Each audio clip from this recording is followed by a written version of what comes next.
అందరికీ నమస్కారం అండి। ఈ రోజు వీడియోలో 2024వ సంవత్సరంలో తొలి ఏకాదశి పండుగ ఎప్పుడు వచ్చింది, ఏకాదశి తిథి సమయాలు, అలానే ఈ రోజున తప్పకుండా తినకూడని పదార్థం ఏమిటి, తొలి ఏకాదశి పండుగ యొక్క విశిష్టత ఏమిటి, పూర్తి సమాచారం అంతా ఈ వీడియోలో అందిస్తున్నానండి। వీడియోని మాత్రం స్కిప్ చేయకుండా చూడండి। తప్పకుండా ఈ వీడియో అందరికీ ఉపయోగపడుతుంది అని నేను అనుకుంటున్నాను। ఆషాఢ మాసంలో వచ్చే శుద్ధ ఏకాదశిని తొలి ఏకాదశి పండుగగా అయితే పిలుస్తారండి। ఈ తొలి ఏకాదశి పండుగ రోజు నుంచే మనకి అన్ని పండుగలన్నీ మొదలవుతాయండి। వరలక్ష్మి వ్రతం, వినాయక చవితి, దసరా నవరాత్రులు, సంక్రాంతి మొదలైన ముఖ్యమైన పండుగలన్నీ కూడా మనకి ఈ తొలి ఏకాదశి రోజు నుంచే మనకి మొదలవుతాయండి। మన హైందవ సంప్రదాయంలో తొలి ఏకాదశి పండుగకు విశేషమైనటువంటి స్థానం అయితే ఉందండి। ఈ తొలి ఏకాదశిని శయన ఏకాదశి అని, హరివాసరం అని, పేలాల పండుగ అని కూడా పిలుస్తూ ఉంటారండి।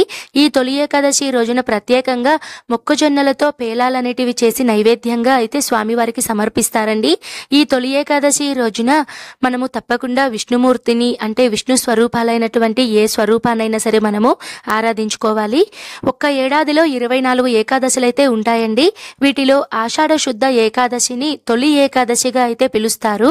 మన పురాణాల ప్రకారం శ్రీ మహావిష్ణువు క్షీరసాగర శేషతల్పంపై 4 నెలల పాటు శయనించి కార్తీక మాసంలో వచ్చే ప్రబోధిని ఏకాదశి రోజున స్వామివారు మేల్కొంటారు అని మన పురాణాలలో అయితే చెప్పబడిందండి। శయనించిన రోజు కాబట్టి ఈ రోజుని శయన ఏకాదశి అనే పేరుతో అయితే పిలుస్తారండి। ఈ రోజు నుంచి 4 నెలలు చాతుర్మాస్య దీక్షగా వ్యవహరిస్తారండి। తొలి ఏకాదశి నుంచి 4 నెలల పాటు చాతుర్మాస్య దీక్షను మహర్షులు, ఋషులు ఇలా ప్రతి ఒక్కరూ కూడా ఈ వ్రతాన్ని అయితే ఆచరిస్తూ ఉంటారండి। ఈ 4 నెలల పాటు స్వామివారు పాతాళం లోకంలో బలిచక్రవర్తి వద్ద ఉండి కార్తీక పౌర్ణమి రోజున తిరిగి వస్తారు అని మన పురాణాలలో అయితే తెలుపబడింది। ఇంతటి విశేషమైనటువంటి తొలి ఏకాదశి పండుగ 2024వ సంవత్సరంలో ఆషాఢ మాసంలో ఎప్పుడు వచ్చిందో తెలుసుకుందామండి। శ్రీ క్రోధినామ సంవత్సరం దక్షిణాయనం గ్రీష్మ ఋతువు ఆషాఢమాసం శుక్లపక్షం ఏకాదశి తిథి జూలై 16వ తేదీ మంగళవారం రోజు సాయంత్రం 5 గంటల నుంచి బుధవారం రోజు 17వ తేదీన సాయంత్రం 5 గంటల 56 నిమిషాల వరకు మనకి ఏకాదశి తిథి అయితే ఉందండి। ఈ రోజు నక్షత్రం వచ్చేసి మనకి అనురాధ నక్షత్రం, రాత్రి తెల్లవారుజామున 1 గంట 20 మన హిందూ పంచాంగం ప్రకారం తెల్లవారుజామున ఏ తిథి అయితే ఉంటుందో ఆ రోజుని ఆ తిథిగా పరిగణిస్తాం కాబట్టి బుధవారం రోజున జూలై 17వ తేదీన మనకి పూర్తిగా ఏకాదశి తిథి అయితే ఉందండి। కాబట్టి 2024వ సంవత్సరంలో తొలి ఏకాదశి పండుగను జూలై 17వ తేదీన బుధవారం రోజునైతే జరుపుకోవాలండి। మరి ఈ రోజున పూజ ఏ సమయంలో చేసుకోవాలండి అంటే పూజా సమయాలైతే మొదటిగా నేను తెలియజేస్తానండి। ఉదయం తెల్లవారుజామున 4 గంటల 30 నిమిషాల నుంచి 6 గంటల లోపల మీరు పూజ అనేది చేసుకోవచ్చండి। ఒకవేళ మీకు అంత పొద్దున్నే కుదరకపోతే 7 గంటల 31 నిమిషాల నుంచి 9 గంటల 9 నిమిషాల వరకు, అలానే 10 గంటల నుంచి 11 గంటల 53 నిమిషాల వరకు ఉదయం అయితే పూజా సమయాలు అయితే ఇవ్వండి।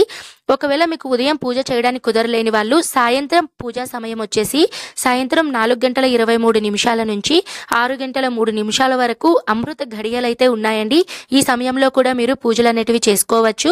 మనకి సాయంత్రం 5 గంటల 56 నిమిషాలతో మనకి ఏకాదశి ముగుస్తుంది కాబట్టి వీలున్నంత వరకు 6 గంటల లోపల మీరు పూజ అనేది చేసుకోవడానికి ప్రయత్నించండి। ఇప్పుడు ఈ తొలి ఏకాదశి రోజున ఏకాదశి వ్రతం అనేది చేస్తూ ఉంటారండి। అంటే ఏకాదశి ముందు రోజు 17వ తేదీ ముందు రోజు 16వ తేదీ మంగళవారం రోజు రాత్రి నుంచి మీరు ఉపవాస నియమాలు అనేటివి పాటించాలండి।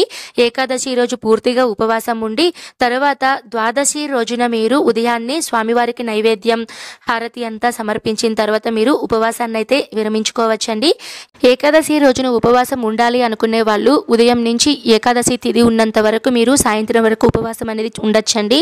ఒకవేళ మేము అంతసేపు ఉండలేము అంటే మీరు ఉదయం నుంచి మధ్యాహ్నం వరకు పూజ అయ్యేంత వరకు ఉపవాసం ఉండి పూజ అనేది చేసుకోవచ్చండి। ఈ తొలి ఏకాదశి రోజున ప్రత్యేకంగా అన్నంతో చేసిన పదార్థాలు తినకూడదు అని మనకి ఏకాదశి వ్రత మహత్యంలో అయితే తెలుపబడిందండి। ఈ వ్రత మహత్య కథను నేను మీకు తర్వాతి వీడియోలో అందిస్తాను। తొలి ఏకాదశి రోజున ప్రతి ఒక్కరూ కూడా పాలతో సంబంధించినటువంటి, అలానే గోధుమ రవ్వతో పాల పాయసం ఇలాంటి వాటితో మీరు నైవేద్యాలు అనేటివి చేసుకొని స్వామివారికి సమర్పించడం చాలా మంచిదండి। ఈ రోజున ఎట్టి పరిస్థితుల్లో కూడా అన్నం అనేది తినకూడదు అని అయితే చెప్తారు। ఎందుకంటే అన్నం లో మురా అనే రాక్షసుడు నివసిస్తాడట అండి। ఇదండి ఈ వీడియోలో 2024వ సంవత్సరంలో తొలి ఏకాదశి పండుగ ఎప్పుడు వచ్చిందో క్లియర్ గా తెలియజేశాను కదా అండి। నేను మరో మంచి వీడియోతో మీ ముందుంటానండి। సర్వే జన సుఖినో భవంతు, స్వస్తి।